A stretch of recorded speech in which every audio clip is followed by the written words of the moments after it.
everybody. Welcome back to Aliens and Angels. Last time I was on by myself, I introduced you to my angelic experience. And today I want to introduce you to my extraterrestrial experiences.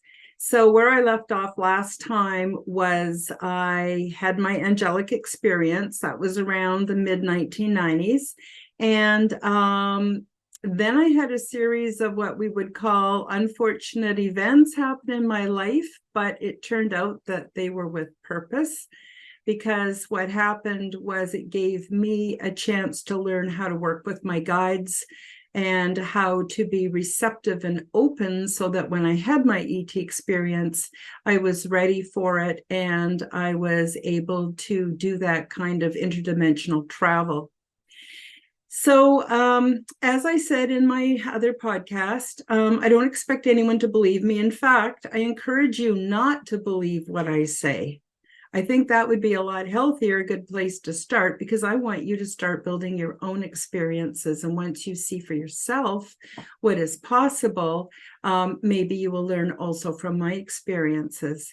So at this point, don't believe anything I say, but just listen to what I have to say, because there's some really important teachings for humanity which came from this experience. And I think the teachings and the messages for humanity are actually more important than saying I did this and I did that and I went here and I went there. So just bear with me. So today's a bit of an overview. Oops, I got to wet my whistle. Yeah, look at my arm. Whoops, this arm. Yeah, I've been out working in the yard, pruning bushes and trees and stuff.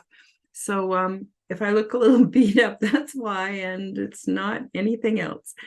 Okay, so basically around 2012, 2013, I started getting messages that I could tell were not from my usual guides. They weren't from angelic sources. I didn't know where it was coming from.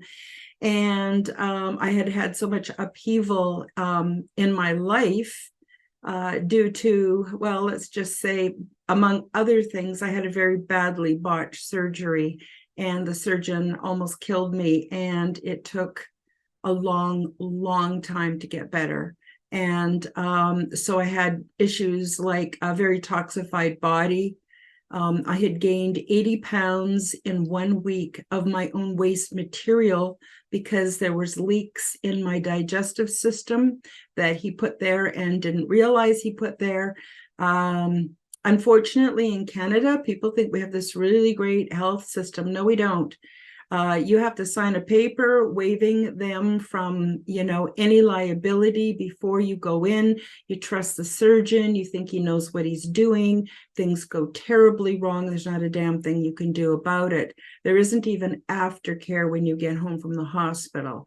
So I just want you to know that things in Canada, well, on many levels, are not rosy right now, but it doesn't mean that it couldn't be a lot worse, because it sure could be. Not only could it be a lot worse, I'm still able to, make podcasts and have a certain amount of freedom of speech. And of course, that kind of comes and goes depending on, I don't know, the mood of the algorithms with social media. But anyway, let's get into what happened to me. So anyway, after that, I was a pretty big mess for quite a while. And then I started getting better, and I started getting these other, downloads, but also just knowing things, and weird dreams and all kinds of stuff was going on for me. But then suddenly something shifted. And as far as I knew, I was going to bed every night in my own little bed, waking up in the morning in my own little bed. But I had all these memories of all these experiences that I had never had before. I'd never done those things. At first, I thought I was dreaming. Honestly, I thought I was dreaming. And this happened night after night after night. This is about 2012, 2013 in there. And I kept waking up and going, wow, I can't believe the dreams I'm having. But I knew they weren't dreams because when I dream, they tend to be very disjointed, stuff like I feel like I'm trying to run and I'm not going anywhere, or rooms on houses that I've never been to, just weird stuff, and it never makes any sense. And most of my dreams I don't even really remember. But this was different. I woke up and I remembered a lot. And I tried telling people, and of course they thought it was crazy. And I started to think that I was crazy because it happened every night. It started fairly abruptly. It went on for about 3 months and then it stopped. But in the meantime, I had all kinds of adventures. And I came to understand later that there was a time dilation. So while I was away, and at this point still, I'm not 100% clear on whether I was taken physically, etherically, spiritually. I'm still sort of sorting it out because it was such an incredible and off the wall and unusual experience. So so anyway, it started off with an orientation. It started off with me just being in a big room with some other people. But I knew by looking at the people that they were somehow a little bit different than humans. They looked very much like us, with the same kind of diversity you would see on Earth, with skin tones and sizes of noses and ears and eye color and all that kind of jazz. It was a very interesting and very non-threatening environment. And I was there with those people. We couldn't communicate. A couple people could communicate with each other, but basically we couldn't communicate because we didn't speak the same languages. And I could understand that they were definitely something very unusual about them, but I wasn't really aware of being on the big ship yet. That hadn't happened yet. So I'm going to go into more on the orientation later, but that's how it started. And I also want to say that there's definitely a time dilation because the amount of experiences that I had was more like 3.5 years, not 3 months. So so I knew something amazing was happening to me. I didn't know what. I wasn't afraid. And later on in the orientation, I knew I was there physically. I absolutely knew I was there physically, even though I had no evidence that I went anywhere physically. And I know this probably doesn't make a lot of sense, but bear with, maybe it will later on. So one of the first things we did once we realized we were in an orientation process, we were basically directed to go through these very large tubes. Now, the closest thing on Earth that I could compare it to would be, when you go through the airport and you walk through that thing and the alarms all go off if they think you have scissors in your pocket or anything like that. It was similar to that, but it was much, much bigger tube and definitely longer. And we took turns walking through that tube. Later, I found out that there was technologies within the tube that read our DNA, our health, every detail about our physical selves, our genetics, even residue from past life experiences. I thought that was super interesting that they actually have space in their reality for past life experiences, which means reincarnation is probably a real thing. After that, I was introduced to my buddy, and I gotta say, these beings are really very kind, extremely kind, merciful, gentle, mild beings.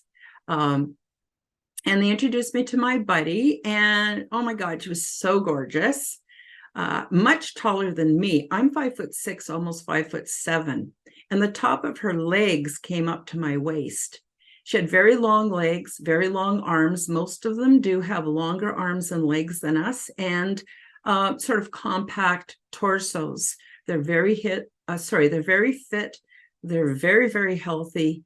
And of course, they're very, very calm and peaceful beings because they are, as I was told, they are like us how we would be at our very next step in the evolutionary process. Now, when I say evolution, I'm not talking about, oh, we came from monkeys. I'm not talking about that. I'm talking about a spiritual, physical, complete change that we're going to go through in the near future that's going to help us to, if we choose to, become more like them. So, so that was pretty interesting. She was absolutely gorgeous. So I don't know if you've ever seen those guinea pigs where their hair is all covered in cowlicks, little swirls. It just grows in all these little swirls all over their little bodies. Well, I'd never seen a humanoid or a human-looking person that had hair like that, and she did. It was beautiful. It was a bright orange color, and there was all these cowlicks, which is what we call them, or swirls, all over her head. And she was very beautiful. Now, her skin tone at first, I kind of thought she was really super pale, but then I came to realize that her skin tone actually had highlights that were teal. So she would appear like one of our white people here on Earth, except she had definitely a slight teal tinge to her very pale complexion. Now, these people come in all sizes and shapes and all different skin tones. So, but when they're there's so much information, I don't know where to start. So a lot of them are born and raised and live on these big ships. Not everybody lives on planets. And they come from all different areas of the galaxy, other galaxies, star clusters. They come from everywhere, and they immigrate to the big ship to do specific training jobs, things like that. And so their genetics are mixed, much like what's happening to humankind today. And so I think that really means that we all are from the very same family or the very same race. So we are, as a species, we're all humanoids, but we have different races. So on Earth, we have the human race. So it doesn't matter what color or of your skin tone or the shape of your eyes or your butt or anything else. It doesn't matter. They don't have the same concepts that we have here. So that's the other thing I want to caution you when you're listening to other people talk about ET experiences. Keep this in mind. ET is not really like us. They have a completely different way of seeing things, doing things, different culture, ways that are completely different than what we experience here on Earth. And if people are claiming that extraterrestrials are just like us and they're having fights and they're having wars and they're having all this stuff that we see here all going on Earth, I don't know. I'm skeptical. I'm not saying that it's not true. I would not do that, but I would say I'm skeptical because things are very different culturally and in pretty much every way, according to my experience. So I'm not saying I'm right and they're wrong. I'm just saying, based on my own experience, is what I go by when I'm listening to other people's stories. And that's another thing. When I first started out, for a long time, like until 2000, maybe 2017, that's when I started listening to other people's stories and experiences. Before that, I wanted to keep my experience close in my heart because I didn't want to get influenced. We as humans are very easily influenced by, well, let's call them influencers that are out there. And I didn't want that to happen to me. I wanted my experience to be my experience, what happened for me. So anyway, getting on with orientation, like I said, we'll get into that a little bit later. And the other thing I want you to know is they don't speak English. They don't communicate into our minds with English or any other earth-based language, as far as I know, and according to my experience. And my experience was fairly extensive. Like, I'm not kidding when I said like 3.5 years worth of experience I had within 3 months of just going to bed and going to sleep at night. So I'm quite certain that the first time I went, I was there physically. But I also became aware that I had also already been going to visit the big ship in an energetic or an etheric form, because I had been involved in what they call exopolitics aboard the same big ship, and I was just going there etherically. So it's kind of a weird thing. How you know when you are someplace else etherically is you wake up in the middle of the night, you got to go pee. Well, at least I do. And all of a sudden, I'm totally aware that I was in the middle of some kind of a meeting or briefing or something like that. And to the point where I would feel embarrassed because I was having to go pee. I didn't really understand how it worked. And I didn't know whether they knew I was going pee. I didn't want to know if they could see me going pee. I didn't want anybody being in my realm while I'm going pee. That's one of my preferences. So anyway, but apparently, no, they don't. They don't. Anything, once we wake up and we're in the wakened state, if we've been doing things on an etheric level, that sort of shuts off. And then when we come back, go back to sleep, boom, we're back in. So I thought that was pretty interesting. But I'm pretty sure this time I was there physically because a couple of things. First of all, that I had to walk through this tube and have all my information, I guess, documented. I didn't understand why at the time, but there was nothing threatening. So I didn't feel afraid at all. I just felt sometimes a little bit confused and sometimes just kind of not knowing what's going on. And then I also, as the day there progressed, I realized I wasn't going home real quick, like that I was going to be there for a while. And I actually got, the first night I was actually in tears because I didn't know who was going to look after my kitty. Like I didn't understand the mechanics. Well, I still don't, but I didn't understand the whole process of the time dilation. I didn't really understand. And so my buddy communicated that to me.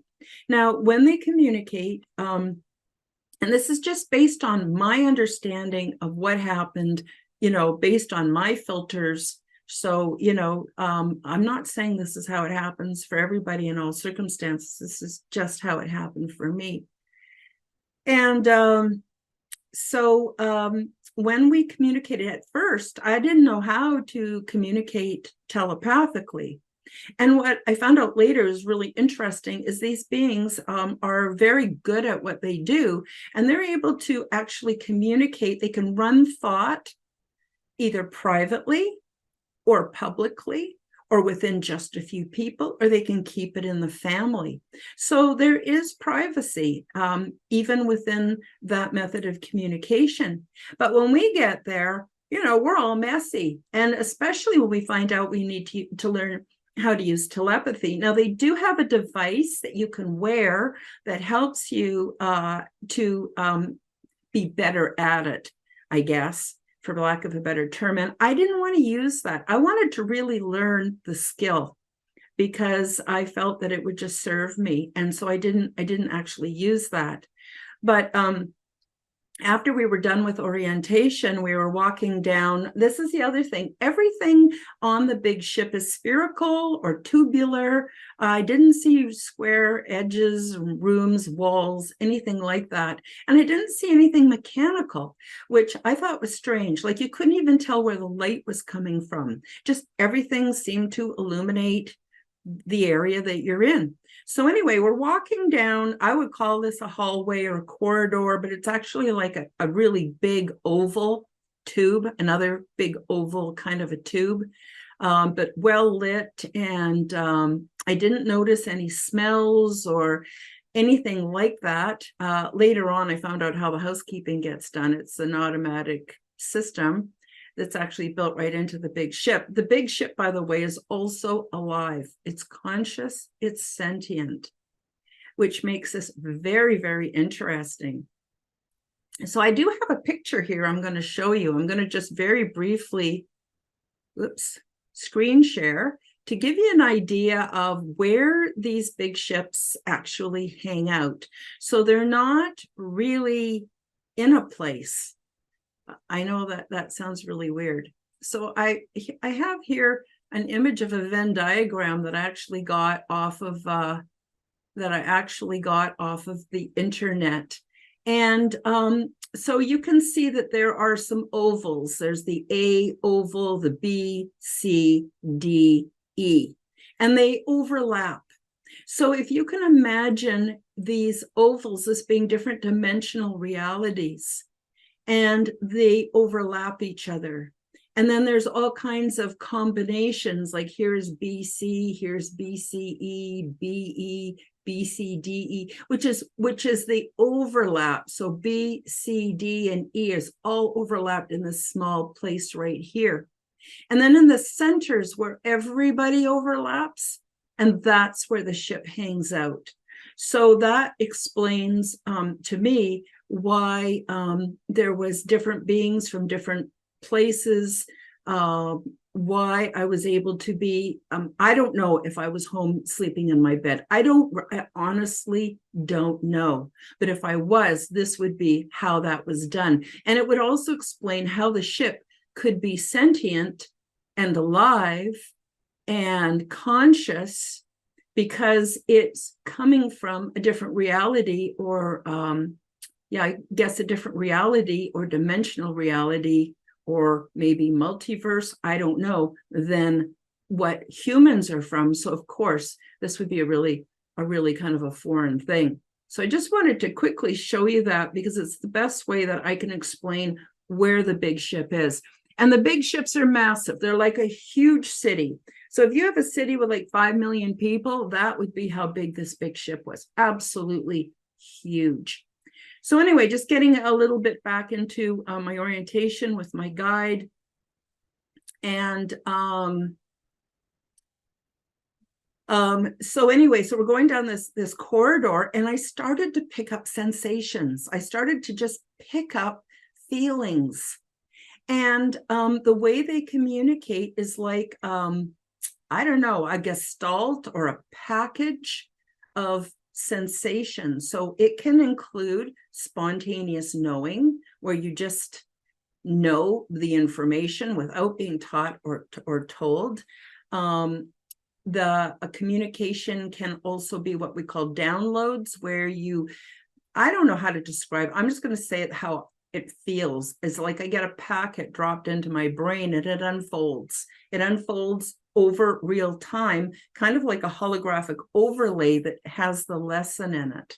I thought that was pretty cool. And then so then there's also just emotions. So emotions come up within the body, and body sensations. And you learn to sort of read the combination of sensations to get the gist of what's going on. And they also have like courtesies or protocols that everybody follows. So I'm known, they don't call me Karen. They don't have English language. So they call me, I wrote it down because I always get it mixed up. Peaceful Blossom. No, sorry. That's my buddy. My buddy's name, just very loosely translated to English, is Peaceful Blossom Narrow Tongue. And mine was Impulsive, Joyful, Helper Human, because I tend to blurt stuff out. I'm very impulsive and easily distracted, but I'm pretty upbeat and I like to help out. And I thought it really suited me. But again, that's not really at all like the way people identify each other and themselves. So people tend to self-identify. And the other thing that's probably not going to be too popular that I want to say is that they're not hung up on all the different concepts we have here on Earth. They don't have concepts for gender. They don't have concepts for race or racism. They don't have concepts for any of these things. Basically, people just self-identify and present in a way that makes them happy. So some people wear more clothes, some people wear less, some people have more body hair, some have less. Like there's huge diversity in the intergalactic community. I didn't see anybody that looked like they evolved from dinosaurs or lizards or birds or anything like that. No, they were all very much easy to identify as humanoids and looked very much like us. So my buddy, she's so beautiful, and her eyes are brown, but they had like gold sparkles in them. And she tended to dress very, very simply. She would wear something that we would consider like a poncho. It was orange in color, and just very, very, very, very soothing energy, I guess is what I would say. And when you're assigned a buddy, that buddy sticks to you 24/7 until you feel really confident to be on your own.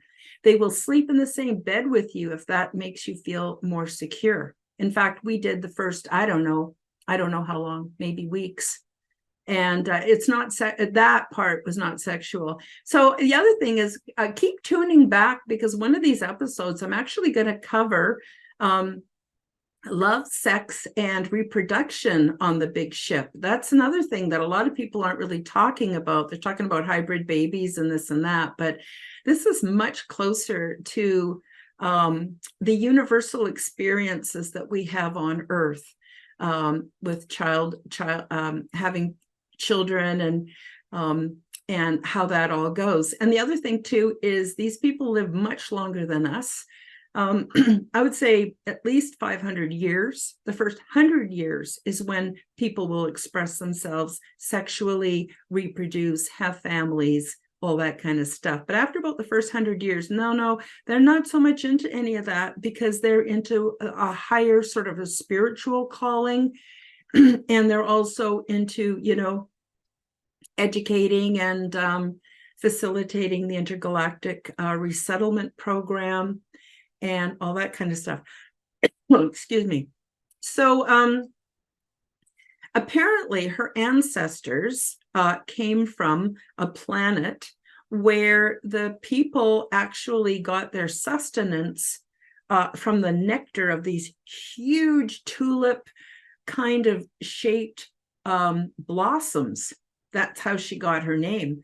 So after I got to know her a little bit better, she actually stuck out her tongue. I noticed she was definitely narrower in the jaw, and she stuck out her tongue, and it was longer than my tongue, and probably longer than most humans' tongues. And it sort of went narrower and narrower, but it wasn't like to a point. And she showed it to me, and she said that was not said, but communicated. Sometimes I'll say, oh, they said this or they said that. Please note that they're never using language. It's always through this telepathy system that they use for communication. The other thing, just getting back to when they do have children, they are very, very, very protective parents. And so they will actually shield their young from telepathy, like from me and other visitors to the ship that aren't proficient yet, because some of the things that we think about are so foreign to them, and they want to protect their children. So that was pretty interesting. I know I keep saying that because I don't know what else to say. It was like interesting, super interesting. Eventually I woke up in the morning, and I just, to be honest with you, I was kind of a mess. Like, it was an amazing, exciting thing that happened. But who could I tell? Who could I share this with? Who could I go to for information? There was very little on the internet at that point about people having extraterrestrial experiences. And a lot of what was on the internet was kind of a little bit suspect, maybe. Sorry, just a little frog in my throat. I went to sleep the next night, and it happened again and again and again for 3 months steadily. And I learned so many amazing things. Now, I don't believe, oh yeah, the other thing I was going to tell you, so another reason why I'm convinced that I was there physically, at least for the orientation, was because when she showed me where my room was. Yeah, we each got our own private quarters. They were very plain. Basically, you just walk in and you're in this room that has no sharp edges. And the ship understands or communicates through telepathy as well. And so when you need something or want something, I have no idea how it works. It is nothing like a Star Trek experience. I'm going to tell you that right now. Nothing like that. So, for instance, we're standing. We stopped at one point after we came down the corridor, and she indicated that this is where I would be staying. Check out my website and find many valuable resources. There's the 9 Steps to Quantum Health Transformation. This is a free, comprehensive online course. Learn about detoxification and nutrition, grounding and spiritual practices, and an advanced version of the Law of Attraction, giving you more of what you really want out of life. I also have my Zendomes Orgonite, which is my unique brand of orgone generators. They're ethically sourced and handmade by a friend of mine, and they're double charged for maximum effect. I also carry Comfort Crystals, which is a limited collection of energetically infused semi-precious stones. I have an array of vital services, so you can get the one-on-one support that you've been looking for. Also coaching, guidance, and I do assessments and also workshops. And then again, there are the many free resources available on my website. Wisdom to assist with energetic ascension into physical, mental, and spiritual paradise. Let us share our quantum work with you. It's your turn to heal, evolve, and thrive. Believe in your ability to succeed. Now, let's get back to the show. And all of a sudden, it was like a door just appeared. And it didn't have actually a door. It was just like an opening. And we walked in, and it just closed behind us. And I don't know if it was like nanotechnology or what. There was no even evidence of it being constructed. It just happened. Like, it was very weird. So once we were inside, she showed me where I would sleep. So she just indicated to a spot, and then this sort of platform came out from the wall. And then up from that came the mattress. It was super comfortable. But then I had to pee, and that's why I think I was there in real time.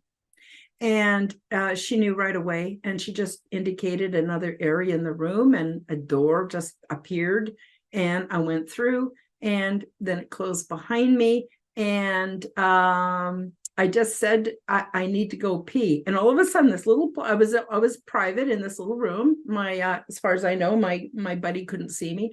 This little platform comes out near the floor. And then up from the platform comes this thing that kind of looked like clear, sort of opaque plastic. And it kind of had, I don't know what you would call it, but kind of like little sections.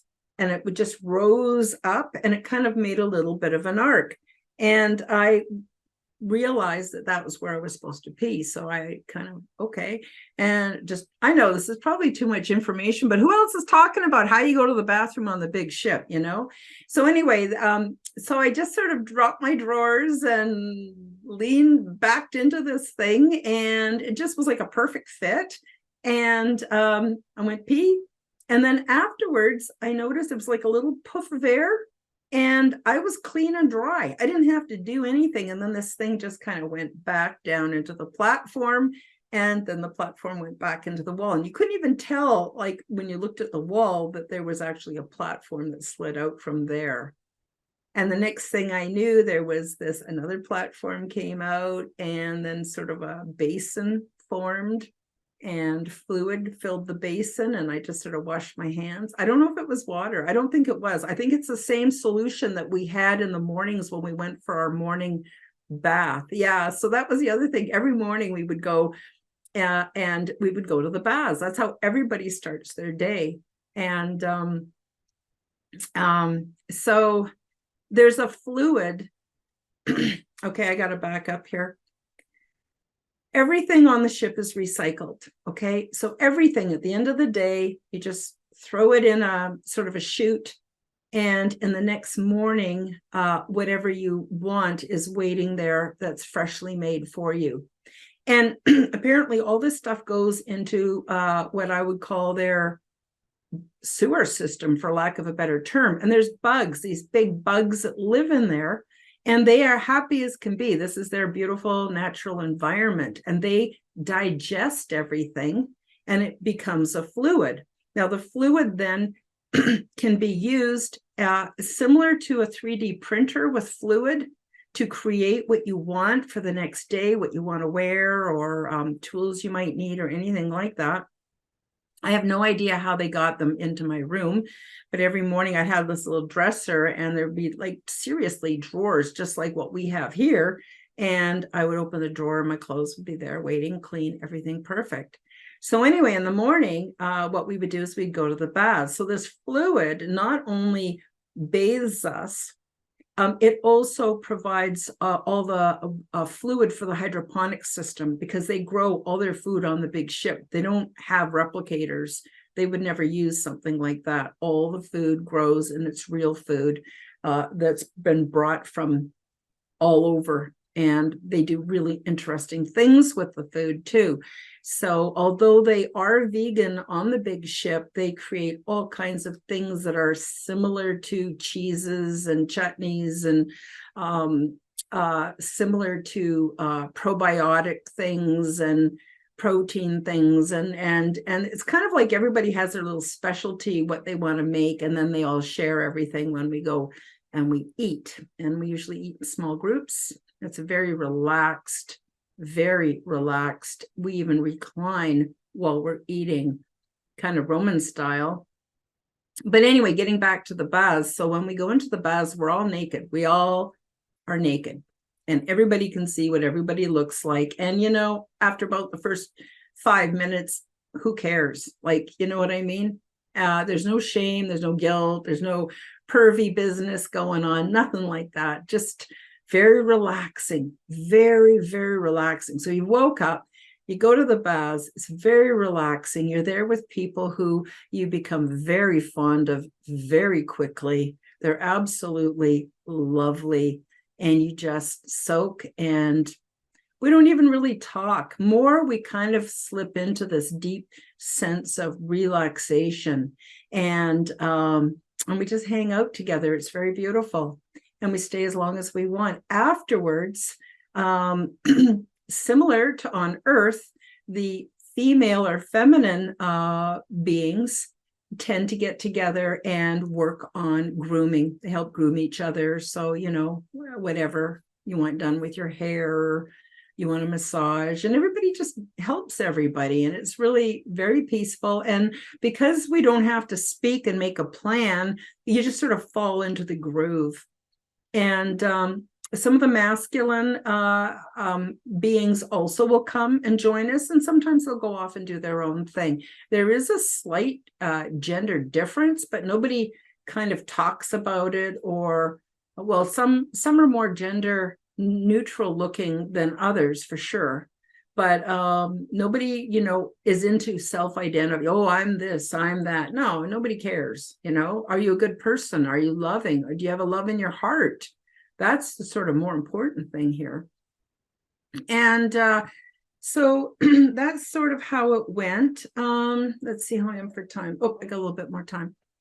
So the big ship is sentient. What's it shaped like? It's kind of shaped like a button that's, well, let's say it's a cross between a sphere and a button. So it's kind of a little bit flattish on top and bottom, and definitely cylinder, not cylinder, sorry, like a saucer shaped, definitely. And it has many different kind of floors to it. And if you want to go like from one end of the ship to the other, and it's just too far to walk, there's sort of kind of like escalator systems, except it's flat. There's no mechanic, nothing. So it's kind of like a little platform that runs along both sides of each corridor that you can just step onto and then get off where you want to get off. And and I know they also have smaller ships, because I actually had an incredible experience at the docking bay. So I don't know. I think we were going to do, before there's any intergalactic settlement, there has to be sort of expeditions where we go down to the planets. They have everything but no humanoids. This is the interesting thing. There are many, many, many planets, many more than you could ever imagine, that are ready to go to sustain life, but there's no humanoids on them, because humanoids are actually a construct. We've been created by genetic manipulation.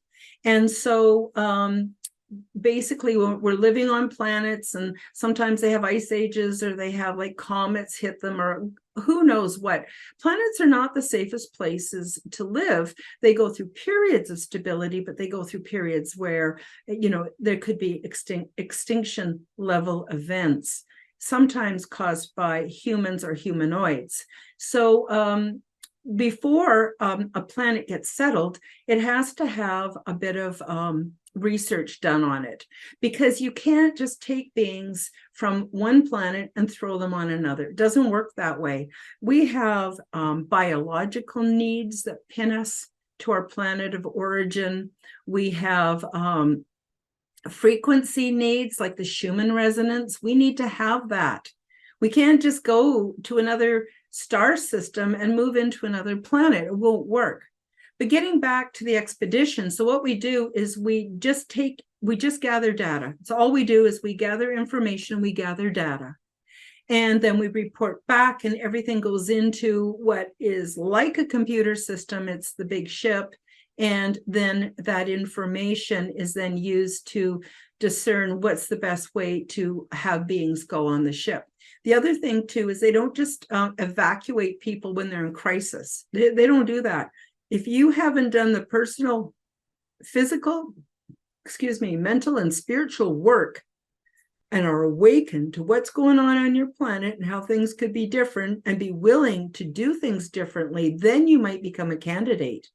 There's no way they're going to just move warring factions and beings that don't take any responsibility for their health, and all the terrible games we play here on Earth, that throughout history and our current time, and power struggles and all that. There's no way they're going to take that population and put it on a pristine, beautiful planet, because the same thing will just happen all over again.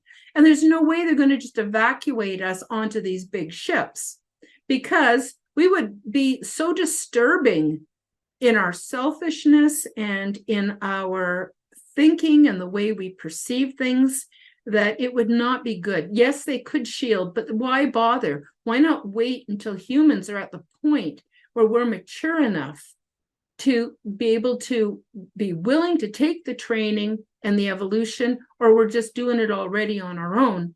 And then you move that onto the big ship and onto planets and stuff. The other thing too is, if you're going to emigrate to a new planet, there's a whole lot that's got to go on. Like I said, you can't just move people from here to there. So the first stop is the big ship, or one like it, and then you take part in these expeditions. So you're down there for shorter periods of time, gathering data, understanding the ecosystems, the biosystems. How can humans fit themselves in without screwing up the ecosystems, and live in harmony with all the animals and things that are on that planet, plants, everything. So how we were able to actually go down and spend time on different planets was because we have what they call what I call healing chambers. Now, they're nothing like the med beds that you hear about. In fact, most things off-world are actually very natural. They're organic. They're sentient, or they may not be sentient, but they're very organic. And so when my buddy took me to see for my first time to the healing chambers, because now at this time, I had been on board the big ship, maybe 36 hours of their time, not our time. And everybody from other worlds had to go and spend time in the healing chambers. So she took me to the room, and it's massive room, like I don't know, miles in diameter. Really, really huge room. And it had in it these pods that were of different sizes. Some of them were so big, they really had to have been constructed for giants, what we call giants. And some of them were pretty small, like maybe 5 feet long, and then everything in between. So anyway, we went up to one of these healing chambers, and she let me know that I was going to go in there and have some healing. So the top kind of raises up, kind of like a clamshell, and I got inside, and it was really kind of a little bit moist, the way if you were out in a big forest, quite a long way from, human villages and cities and stuff. There's that moisture. There's that organic, beautiful, fresh feeling. So that was the first thing I noticed. Then I found that there was everything from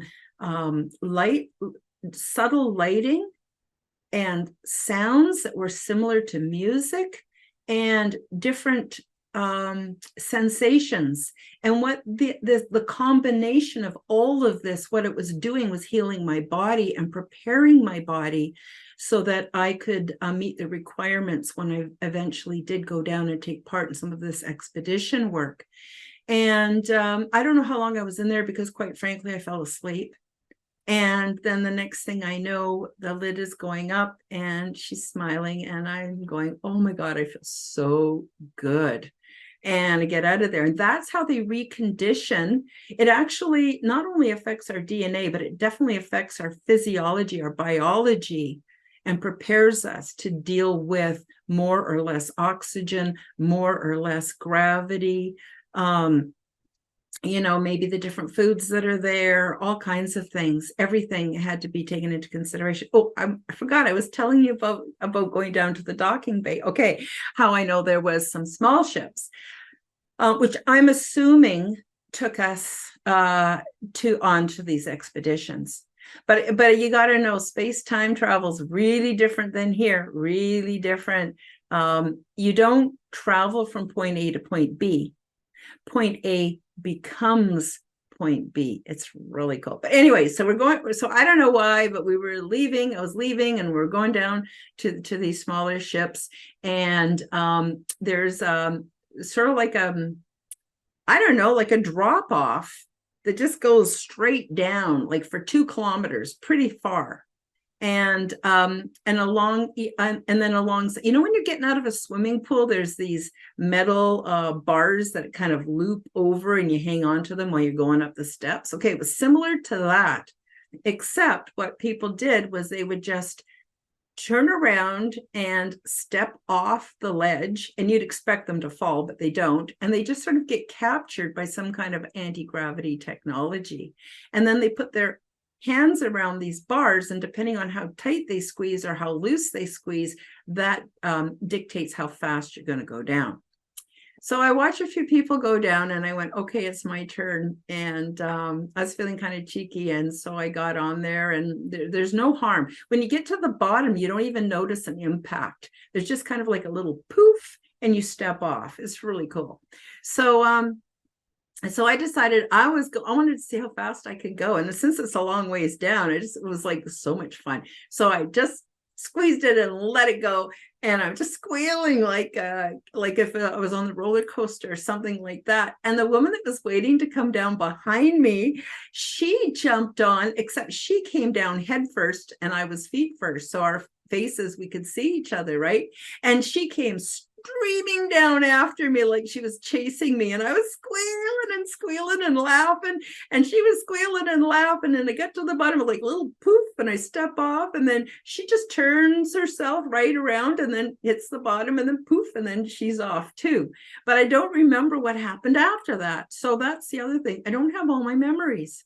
I have quite a few, but I don't have all of them. And so some of this, you might say, well, she said this and she said that. It does make sense. Well, yeah, probably. I probably did do that. I probably will do that. So that's a little bit of an overview. So there is the exopolitical meetings, and I only have vague recollection of them. And I think the reason I don't remember is because it's for my own safety. That's where I actually share my experiences with other beings, and it actually goes into some kind of a data system so that it's recorded. And I'm not the only one. That's the other thing I wanted to tell you. I should have told you this from the beginning. I don't speak for these beings. I'm only talking from my own realm of experience. I do not represent them in any way. I am not their grand poobah, nothing like that. We're not part of the secret space program, nothing like that.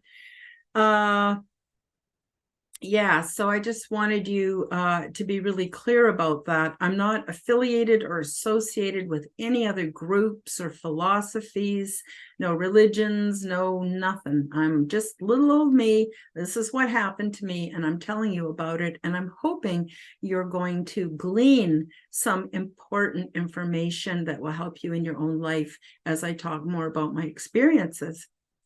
So, the exopolitical work, the vague recollection I have is I'm sitting around a very large circular table that is about maybe 2 feet in depth, but in the center is where basically holographic type education happens, and an interface between even other worlds can communicate with us on the council when we're in this room.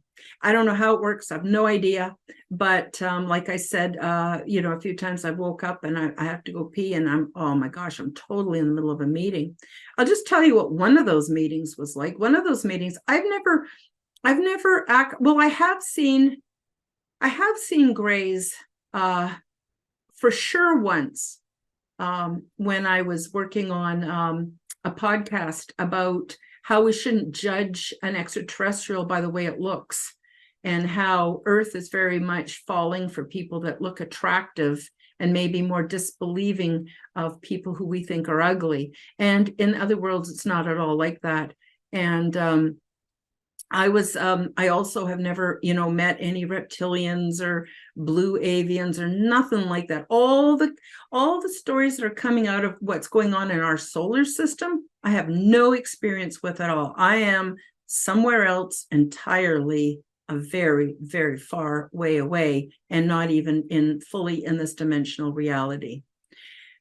So that's that. But I was going to say, so one time, I went and I attended at the exopolitical meetings, and actually was introduced to some humanoids that actually did look like they came from reptilians, not birds. I didn't see anything like that, and some other kind of beings. And they were dressed very regally, much the way we would look at the formal wear of a king or queen, or if you go back in history, the paintings where they have a lot of rich fabric, a lot of folds, a lot of big jewelry, stuff like that. They were very regal. I definitely remember that, but I don't remember a whole lot else from that particular session.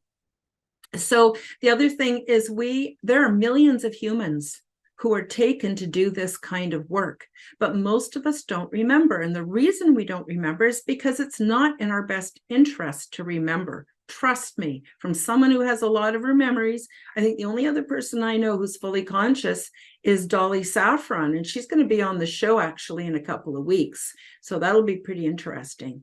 But most people forget, and they don't forget from some kind of impulse wave or mental rape or anything like that. Not at all. You agree to forget, and you work with a couple of beings who help you to bury your memories. And the reason is because we're here on Earth to do soul evolution.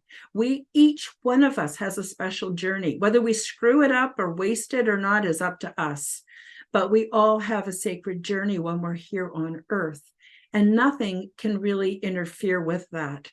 And so as for me, especially after about a month of this, I was like a crazy person. I couldn't relate to anybody. I couldn't even just go shopping. I couldn't do normal stuff because my head was so full of these experiences.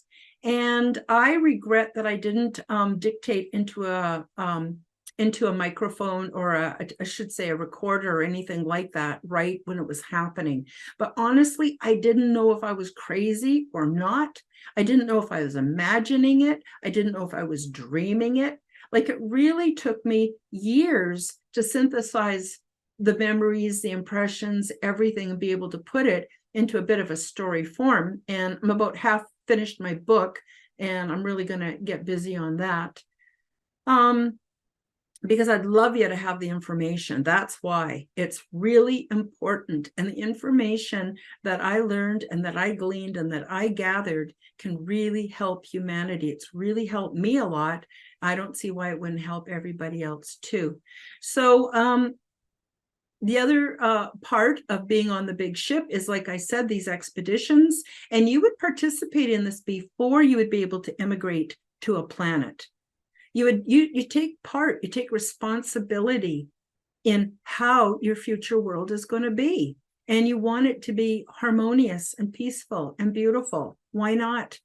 It doesn't have to be based on war and violence and anger and all that other jazz. This world we're living in has been constructed to be like that for a specific purpose, basically so that people who have no business absorbing our energy are absorbing our energy. They're feeding off of all of the hate and discontent. And that's no good for humans. It's no good for societies. And we got to stop. And we got to be excellent to each other. That's what we have to learn. So the third thing is actually the intergalactic resettlement program, where you actually resettle in the best way possible.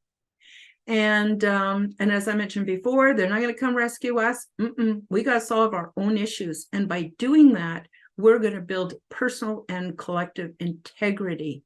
And that has to happen first. So the beings that live on the big ship, like I said, they act as hosts. They act as teachers and trainers. They facilitate the exopolitical council meetings. And they do all kinds of things. It's really cool. Like, for instance, they don't follow a schedule. Like, if you've got a job to do and you don't got to be there at 8 o'clock and take your lunch at noon and quitting time is at 4, they don't work that way at all. First of all, because everybody's telepathic and the ship is telepathic. So we know when something needs attending to. And those of us who want to go attend to it do. And those that don't need to, because it's covered. It's really very, very well organized without any organization. It's just really cool. What else? Oh, there's so much material. I think what I might do is even take sections that I'm working on my book and even read some of it, because there's so many details. And then it's after I get off the podcast, I go, oh, gee, why didn't I tell them about this? Why didn't I tell them about that? And that's basically how I roll. So I think that's probably going to be about it for today, but I wanted to at least get going on some of the details and let you know that there is nothing to be afraid of, and that this is happening all over the world. People just don't remember it. And when the time is right, I'm guessing they will. Oh, there's one other juicy tidbit I want to give you, and that is I noticed eventually from being on board the big ship that they use, I'm going to call them clones, because I don't have a better word for it, and I don't know how they're made, and I don't know how they're constructed. But they have 3 different kinds of what I call clones. So the first one is like a one-size-fits-all.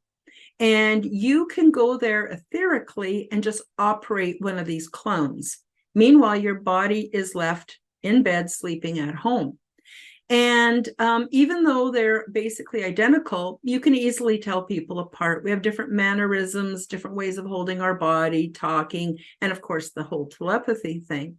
So there's that. And then there is, I would say, a utility clone. So say, for instance, you're really interested, say you're going to the big ship and you're getting training. It could be anything. Like, I spent time doing training on botany because that was really interesting to me, to be close to the plants and working with the plants and understanding them on a much deeper level than what I ever could on Earth. Well, someone else might be, have to go out into the environment that's outside of the big ship. And I don't know what that environment actually is, but just say hypothetically, you got to go out there and you got to do some repair work. Well, you might need specific tools. Well, you can get a clone body that has those tools built right into the clone body so that you can go and do the work that you want to do and you're perfectly okay. You don't have to have a spacesuit. You don't have to have all this special stuff because you're specifically adapted to that environment while you're in that body. And then when you come back in, it's kind of like taking off a spacesuit, but you're actually go into a healing chamber and you're able to switch bodies. But probably we're not actually there physically unless we're using one of these clone bodies. Now, there's a third kind, and I totally believe that they have another one of me on the big ship. And I don't know how, but they keep it in stasis somehow. I don't know how. And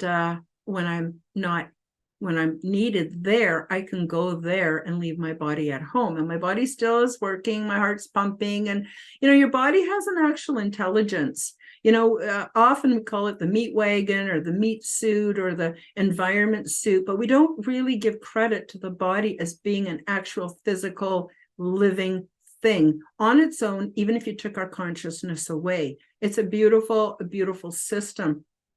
So anyway, I have a copy there. And so when I go there, which is not that often anymore that I remember, because I was already given tons that I'm supposed to get out there and share with all of you, but when I did go back, I know I was in one of these clone bodies that was exact copy of me. And that's partly why in orientation, you go through that tube so that you can get your DNA and everything read so they can create a clone body should you want one or use one. And I know because I'm so much healthier, I have so much energy, I'm not chubby, I'm not old, I am just at the top of my physical perfection. And that's the other thing I'm going to close off with. It is a drag to come back to Earth. It really is. When you spend time with these loving, generous, kind, meek humanoids. Who say human beings? No, they're not really, but they're humanoids and they're beings. And they're just so beautiful to be around. There's no threat whatsoever. There's no gossip. There's no rumors. Like, culturally is very, very different.